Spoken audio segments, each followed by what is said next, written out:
Deendayal publication GK by Hoshiyar Singh ji sir की निःशुल्क test series में आप सभी का स्वागत है। और ये राजस्थान के इतिहास का 7वां टॉपिक है, मेवाड़ के गुहिल राजवंश।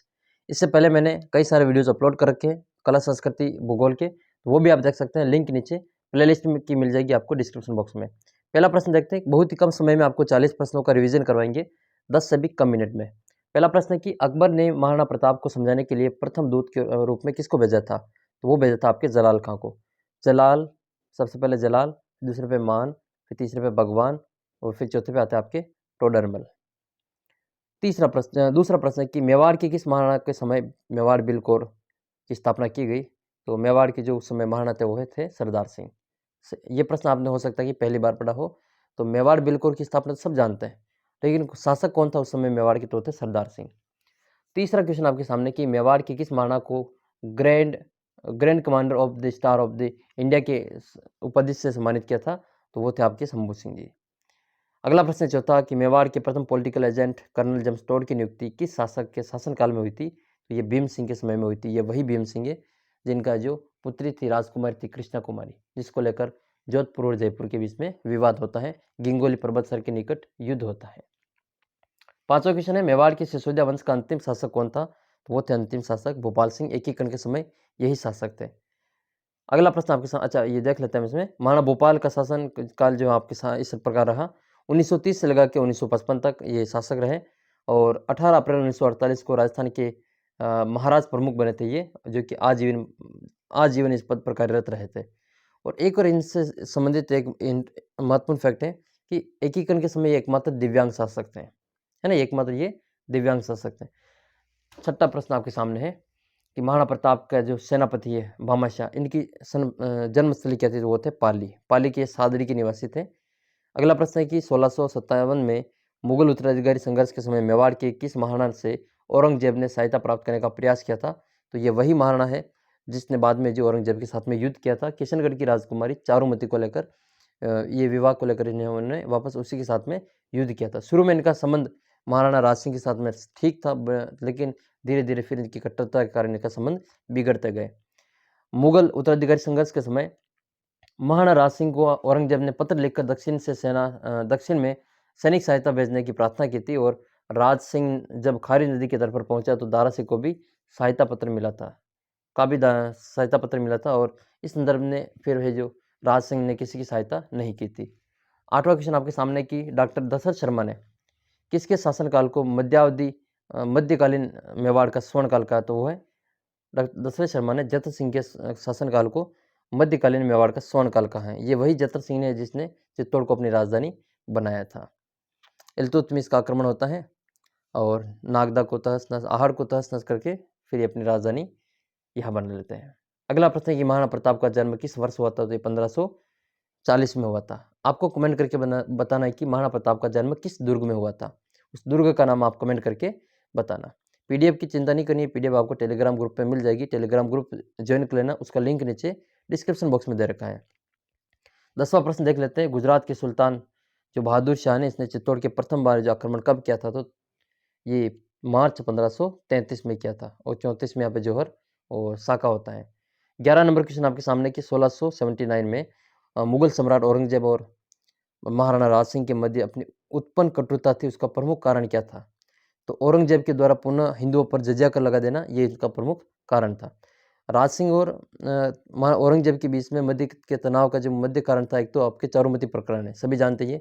हिंदू देवी देवताओं और उनकी मूर्तियों को तुड़वाना, नष्ट करना, ये था। हिंदुओं पर जजिया कर लगाना और अजीत सिंह और दुर्गादास राठौड़ को शरण देना, ये सभी है जो औरंगजेब और राज सिंह के मध्य कटुता का प्रमुख कारण था। हरमाड़ा का युद्ध हाजी खां और महाराणा उदय सिंह के बीच में लड़ा गया था। ये 24 जनवरी 1557 में लड़ा गया था। अगला प्रश्न आपके सामने ये है कि मिलान करनी है, इसमें कौन सा किस प्रकार से सम्मिलित होगा? तो खातौली का जो युद्ध 1517 में हुआ था, खातौली का 1517 में हुआ था, 1517 में खातौली, और गागरोन का 19 में होता है, और ईडर का जो युद्ध है वो आपके 1520 का होता है, जबकि बयाना और खानवा का युद्ध, बयाना और खानवा, इन दोनों का युद्ध आपके 1527 में होता है। 14 नंबर क्वेश्चन आपके सामने है कि मेवाड़ का शासक का जो पितृहंता है वो किसको कहा जाता है? तो मेवाड़ शासक का जो पितृहंता वो उदा को कहा जाता है। उदा ने कुंभा की हत्या की थी, आप सभी को पता होगा। कुंभा अंतिम दिनों में उन्माद रोग से पीड़ित हो गए थे, फिर बाद में इसने जो सीढ़ियों से धक्का देके इसको हत्या कर दी थी महाराणा कुंभा की। महाराणा कुंभा जिनको स्थापत्य कला का जनक कहा जाता है राजस्थान में, और कलम, कटार और कला का त्रिवेणी संगम भी इनको कहा जाता है। बात करते हैं महाराणा कुंभा की, तो इन्होंने मालवा के सुल्तान महमूद खिलजी को किस युद्ध में बंदी बनाया और 6 माह तक कैद रखा था? तो सारंगपुर के युद्ध में 1437 में महाराणा कुंभा ने महमूद खिलजी प्रथम को जो बंदी बना लिया था, और फिर आपको इस 6 माह तक जो चित्तौड़गढ़ दुर्ग में इसको बंदी बना के रखा था। ऐसा ही घटना वापस सांगा के समय में भी होती है। महाराणा प्रताप को समझाने के लिए चौथी बार टोडरमल को कब भेजा था? तो चौथी बार जो भेजा था आपके टोडरमल को दिसंबर 1573 में भेजा था। 4 शिष्ट मंडल भेजते, JM जलाल खां कोरची नवंबर 1572 में, एक बार आते 72 में, दूसरी बार आपके मानसिंह कछवा आते हैं 73 में, जून 1573 में, भगवंत दास भी आपके सितंबर 1573 में आते हैं, और टोडरमल भी दिसंबर 1573 में आते हैं। 172 373 172 373 याद कर लेना, फिर जून, सितंबर और दिसंबर याद कर लेना। किस महाराणा को सैनिक भग्नावशेष का उद्धारक कहा जाता है? तो भग्नावशेषों का उद्धारक ये महाराणा कुंभा को कहा जाता है, जबकि सैनिकों का भग्नावशेष कर्नल जेम्स टोड ने महाराणा सांगा को कहा था। भग्नावशेष का उद्धारक इसलिए कहा जाता है कि सबसे अधिक जो पुनरुद्धार, जीर्णोद्धार जो मंदिरों का, इनका इमारतों का, स्मारकों का महाराणा कुंभा ने करवाया था, इसलिए महाराणा कुंभा को जो स्थापत्य कला का जनक कहा जाता है। ऐसा कहा जाता है कि वीर विनोद के अनुसार, जो कवि राजा श्यामल दास है, इनके अनुसार मेवाड़ की 84 में से 32 अकेले दुर्गों का निर्माण मेवाड़ के महाराणा कुंभा ने करवाया था। नेक्स्ट क्वेश्चन चलते हैं 18 नंबर की ओर। महाराणा हमीर से पूर्व मेवाड़ के गुहिल शासक कौन थे? तो वो थे आपके रावल। कौन थे? रावल। रावल शाखा का जो अंतिम शासक था वो था रावल रतन सिंह था, जो कि रानी पद्मिनी का पति था। 19 नंबर क्वेश्चन आपके सामने है। महाराणा कुंभा के बारे में निम्नलिखित में से कौन सा कथन सही नहीं है? देखो, पहला है कि चित्तौड़ दुर्ग में कुंभ श्याम मंदिर का निर्माण का जीर्णोद्वार विष्णु के अवतार वराह अवतार की मूर्ति स्थापित करवाई थी राणा कुंभा ने। दूसरा है कि चित्तौड़ किले की प्रसिद्ध कीर्ति स्तंभ का निर्माण करवाया था। कीर्ति स्तंभ प्रशस्त है ना, जबकि कीर्ति स्तंभ अलग है, एक जैन स्तंभ है, ये 7 मंजिला। और चित्तौड़गढ़ के दुर्ग का आधुनिक निर्माता इन्हीं को कहा जाता है। बदनौर विजय के बाद में इन्होंने कुंभ श्याम मंदिर का निर्माण करवाया था, ये गलत है। बदनौर विजय के बाद में आपने कुशला माता मंदिर का निर्माण करवाया था बैराट बदनौर भीलवाड़ा में, है ना, ये आपको याद कर लेना है। इब्राहिम लोदी ने खातौली के युद्ध की हार का बदला लेने के लिए बाड़ी के युद्ध में किसके नेतृत्व में राणा सांगा के खिलाफ सेना भेजी थी? तो ये मियाँ हुसैन फरमुली और मियाँ मक्खन के नेतृत्व में बाड़ी के युद्ध में सेना भेजी थी इब्राहिम लोदी ने, तो क्योंकि वो खातौली के युद्ध में हार गया था। आप बताना खातौली वर्तमान में किस जिले में आता है? खातौली का जो स्थान है वो वर्तमान में किस जिले में आता है? अगला प्रश्न देखते हैं। मेवाड़ का वह पहला शासक जिसने अफगानों को की अधीनता स्वीकार की थी, तो वो अफगानों की अधीनता स्वीकार करने वाले ये थे अपने महाराणा उदय सिंह। महाराणा उदय सिंह इन्होंने चाबियाँ सौंप दी थी शेरशाह सूरी को, तो उसके कारण जो 1544 की घटना है, शेरशाह सूरी द्वारा मेवाड़ पर किए गए आक्रमण पर उदय सिंह ने चित्तौड़ दुर्ग की चाबियाँ सौंप दी थी, और ऐसा अफगान है जो अधीनता स्वीकार करने वाला मेवाड़ का पहला शासक था। ये वही शासक उदय सिंह है जिसकी जो बचपन में रक्षा की थी पन्ना दाई ने अपने पुत्र चंदन का बलिदान देकर। अगला क्वेश्चन देखते हैं 22 नंबर। 1536 में बनवीर किसकी हत्या करके मेवाड़ का शासक बना? तो ये बनवीर कौन था? ये बनवीर जो राणा सांगा का भाई था ना, पृथ्वीराज चौहान उड़ना राजकुमार, उसका ये औरस पुत्र था, दासी पुत्र था ये बनवीर। इसने जो विक्रमादित्य की हत्या करके ये मेवाड़ का शासक बना था 1536 में। 23 नंबर क्वेश्चन की ओर चलते हैं। चित्तौड़ के दूसरे साके के समय देवलिया प्रतापगढ़ के जो शासक कौन थे जिसका प्रतिनिधित्व जो महाराणा का प्रतिनिधित्व कर रहे थे, वो थे रावत बाघ सिंह। इनकी छतरी आपके चित्तौड़गढ़ दुर्ग में मिल जाएगी। प्रसिद्ध संगीत शास्त्र के ज्ञाता एकलिंग महात्म्य के रचनाकार कान्हा व्यास किनके दरबारी कवि थे? तो ये वैतनिक कवि थे इनके कान्हा व्यास। कुंभा के मुख्य दरबारी विद्वान थे सारंग व्यास, कान्हा व्यास, अत्रि भट्ट, महेश भट्ट। ये महेश भट्ट अभी वाले नहीं, आलिया भट्ट के पिताजी, वो वाले नहीं है। मंडन नाथा गोविंद, राम सोम सुंदर सूरी, जयचंद्र सूरी, भुवन कीर्ति, सोमदेव, मुनि सुंदर सूरी, भुवन सुंदर सूरी और टिल्ला भट्ट। इन सभी को आप याद कर लेना, क्योंकि आरपीएससी का जो फेवरेट एग्जाम ये है शासक, एक तो महाराणा प्रताप है, महाराणा कुंभा, राणा सांगा, राणा राज सिंह। इनसे प्रश्न हर बार पूछा जाता है, तो आप इनको अच्छी तरीके से रट लेना।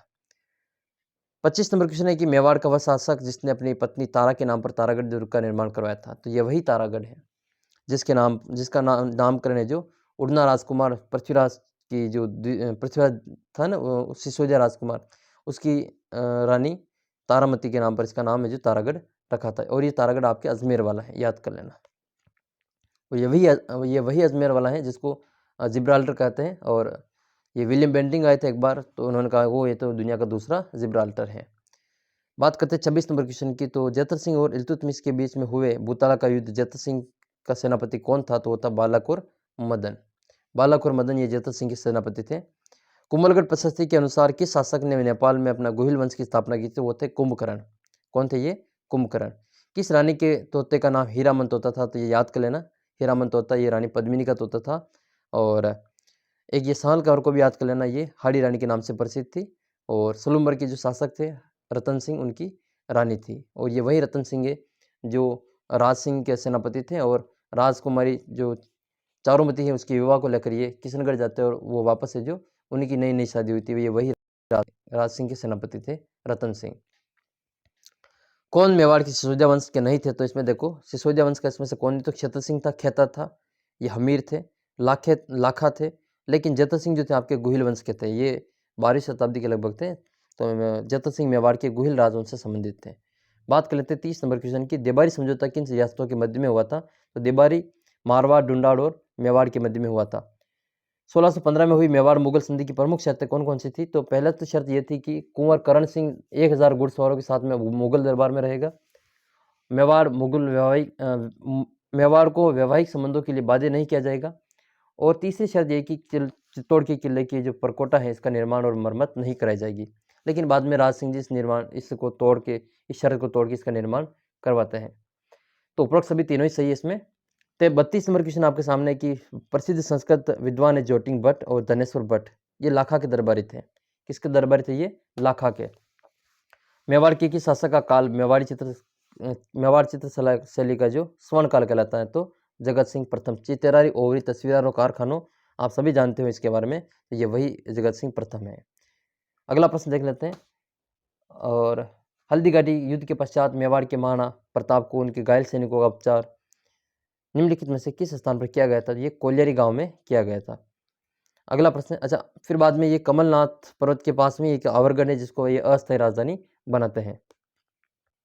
35 नंबर क्वेश्चन है कि माना सांगा को किस जगह 30 जनवरी 1528 को उनके साथियों द्वारा जहर दे दिया था, जिसके कारण जो सांगा की मृत्यु हो गई थी? यह कालपी में दे दिया था, जो कि एमपी में आता है। बसवा यहाँ पे इलाज करवाया था।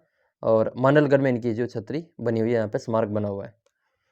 अगला प्रश्न, हसन का मेवाती कौन था? तो ये राणा सांगा का सेनापति था।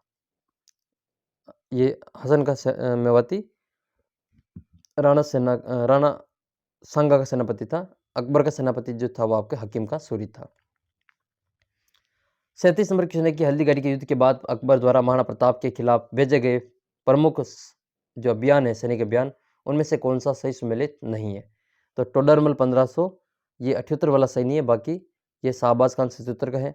अब्दुल रहीम खान खाना, ये शेरपुर वाली जो घटना है आप सभी को पता ही होगा, ये वही है, अब्दुल रहीम खान खाना है। रहीमन दागा प्रेम का मत छोड़ो छिटकाए वाले, ये वही रहीमन खान खाना है।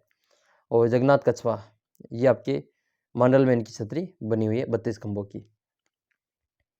अगला प्रश्न है कि हल्दीघाटी के और खानवा के संबंधित जिले बताने। तो हल्दीघाटी तो आता है आपके राजसमंद जिले में, खानवा आता है आपके भरतपुर जिले में। अगला प्रश्न आपके 39 नंबर, मेवाड़ और मारवाड़ के मध्य आवल बावल की संधि कब हुई थी? तो ये हुई थी आपके 1553 में, हंसाबाई की मध्यस्थता से हुई थी। मेवाड़ के शासक थे उस समय जोधा, और मारवाड़ के थे मेवाड़ के थे आपके कुंभा, और मारवाड़ के थे जोधा। इनके बीच में ये संधि होती है। और अंतिम प्रश्न देख लेते हैं, सिंगोली का युद्ध किनके मध्य में लड़ा हुआ था? तो सिंगोली का युद्ध आपके राणा हमीर और मोहम्मद बिन तुगलक के बीच में लड़ा गया था। तो ये 40 अति महत्वपूर्ण प्रश्न थे। ये वीडियो आपको कैसा लगा आप कमेंट करके बता सकते हैं। अपनी प्रतिक्रिया के लिए मैं आपको कमेंट बॉक्स में इंतजार करूंगा। और पीडीएफ के लिए आप हमारा टेलीग्राम ग्रुप ज्वाइन कर सकते हैं, लिंक उसका नीचे डिस्क्रिप्शन बॉक्स में दे रखा है। और अच्छा लगे वीडियो तो आप कमेंट बॉक्स में लिखें, और चैनल को सब्सक्राइब कर सकते हैं। वीडियो को बाकी साथी मित्रों के साथ में शेयर कर सकते हैं। मिलते हैं दोस्तों अगले वीडियो में। इससे पहले की वीडियो अगर आप देखना चाहें तो प्लेलिस्ट में मिल जाएगी लिंक उसकी, और डिस्क्रिप्शन बॉक्स में भी इसका लिंक दे रखा है सभी वीडियोज़ का एक साथ में। मिलते हैं आपको अगले वीडियो में, तब तक जय हिंद जय भारत।